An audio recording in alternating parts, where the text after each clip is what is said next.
આધ્યાત્મિક મહાશક્તિમાં આજે આપણે વાત કરીશું માં 10 મહાવિદ્યાઓની. 10 મહાવિદ્યામાં છઠ્ઠી મહાવિદ્યા છે ત્રિપુર ભૈરવી. ત્રિપુર ભૈરવી માની આરાધના મંગલકારી છે. ત્રિપુર ભૈરવી જે દુષ્ટ અને અશુદ્ધિઓના વિનાશ માટે અથવા નેગેટિવ એનર્જીને દૂર કરવા માટે, નકારાત્મક શક્તિઓનો સંહાર માટે પ્રગટ થયેલી છે. એ ભયંકર અને સૂક્ષ્મ વૈશ્વિક અગ્નિની ઉર્જા સાથે સંકળાયેલી મહાશક્તિ છે માં ત્રિપુર ભૈરવી. આમ કહીએ તો ભગવાનની અદ્ભુત, પ્રચંડ, અજોડ અને ભયંકર શક્તિ દર્શાવે છે માં ત્રિપુર ભૈરવી, જે નેગેટિવિટીને, તમામ પ્રકારની બદીઓને દૂર કરવાવાળી આ શક્તિ છે. ત્રિપુરા ભૈરવી મહાવિદ્યા આ ભયંકર અભિવ્યક્તિ તમામ પ્રકારની નકારાત્મકતા છે, એ દાનવીય ઉર્જા, નેગેટિવ ઉર્જા, તમામ પ્રકારની શરીરની આળસ, તમામ પ્રકારની જે નેગેટિવિટી છે એને દૂર કરે છે. એ ગ્રહોની અવકૃપા હોય, એ વાતાવરણની અવકૃપા હોય કે દુષ્ટ શક્તિઓનો ઉપદ્રવ હોય, આ બધામાંથી રક્ષા કરાવવાળી દેવી એટલે માં ત્રિપુર ભૈરવી.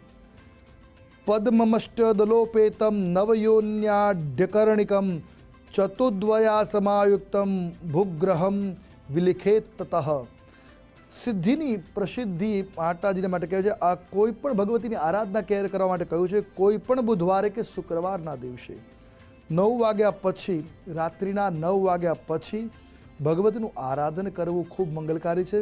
સૌથી પહેલાં સ્નાન કરી સ્વચ્છ વસ્ત્ર ધારણ કરવા, સામે એક બાજટ ઉપર લાલ વસ્ત્ર પાથરી એની ઉપર માં ભગવતી ત્રિપુર ભૈરવીનું વિગ્રહ, ચિત્ર કે યંત્ર સ્થાપિત કરવાનું અને એની ઉપર એક ત્રિકોણ આલેખવાનો છે અને એની ઉપર એ કહેવાય છે બાજટ ઉપર ત્રિકોણ બનાવો કંકુથી અથવા પાત્રમાં, અને પછી એની ઉપર ભગવતીનું ચિત્ર અને વિગ્રહ સ્થાપિત કરો, જે તમારી પાસે છે સ્થાપિત કરવો, અને શુદ્ધ ઘીનો દીવો કરવો.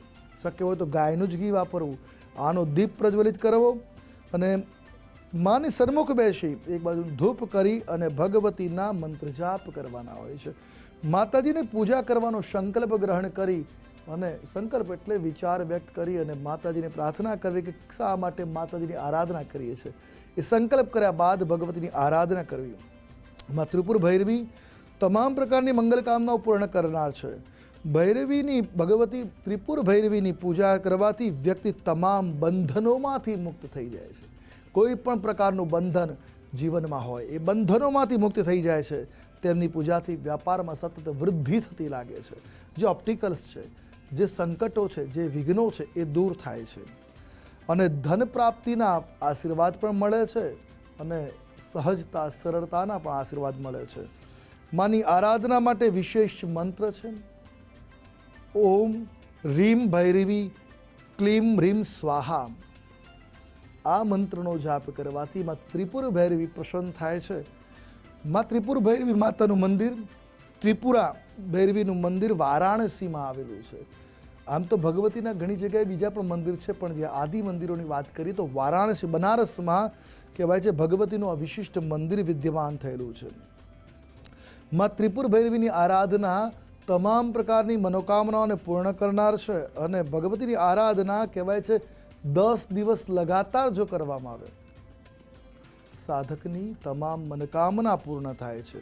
ભગવતીના આશીર્વાદથી જીવનના તમામ સંકટો દૂર થાય. તો ભગવતીની આરાધના, ત્રિપુર ભૈરવીની આરાધના કરવાથી મનોકામનાઓ પૂર્ણ થાય છે. પણ એના માટે ખાસ નિયમો છે. એ નિયમોમાં ભગવતીની આરાધના કરીએ તો સાત્વિક આહાર ગ્રહણ કરવો, નિયમિત રીતે જે સમયે આરાધના કરીએ છીએ એ જ સમયે 10 દિવસ સુધી આરાધના કરવી, રોજની 11 માળા ઓછામાં ઓછો મંત્ર જાપ અવશ્ય કરવો, અને જેટલી સંખ્યામાં પ્રથમ દિવસે જાપ કરીએ છીએ એટલી જ સંખ્યામાં બીજા દિવસે, ત્રીજા દિવસે આવી રીતે 10 દિવસ લગાતાર જાપ કરવાના છે. જાપ કરી ભગવતીની આરાધના કરતી વખતે ધૂપ અને દીપ બંને તે સમયે પ્રજ્વલિત રહેવા જોઈએ. સાધકે લાલ વસ્ત્ર ધારણ કરવા અને લાલ આસન પર બિરાજમાન થવાનું છે. આ રીતે પૂર્વાભિમુખ બેસી ભગવતીનું આરાધન કરવું. આમ કરવાથી સાધકની તમામ મનોકામના પૂર્ણ થાય છે. માં ત્રિપુર ભૈરવી તમામ પ્રકારની કલ્યાણની કામના પૂર્ણ કરે. અને જે વ્યક્તિ આ ત્રિપુર ભૈરવીની આરાધના કરે છે જીવનની તમામ નેગેટિવિટી દૂર કરવાવાળી છે માં શક્તિ. ત્રિપુર ભૈરવી આપના જીવનની પણ તમામ પ્રકારની નકારાત્મક ઉર્જાને મા ત્રિપુર ભૈરવી દૂર કરે છે પ્રાર્થના. આજે બસ આટલું જ. કાલે ફરી મળીશું નવા વિષય નવી વાતો સાથે. કાલે મળીએ ત્યાં સુધી મને અર્થાત આશુતોષ આચાર્ય રજા આપશો. મળીએ ત્યાં સુધી મારા જય ભવાની.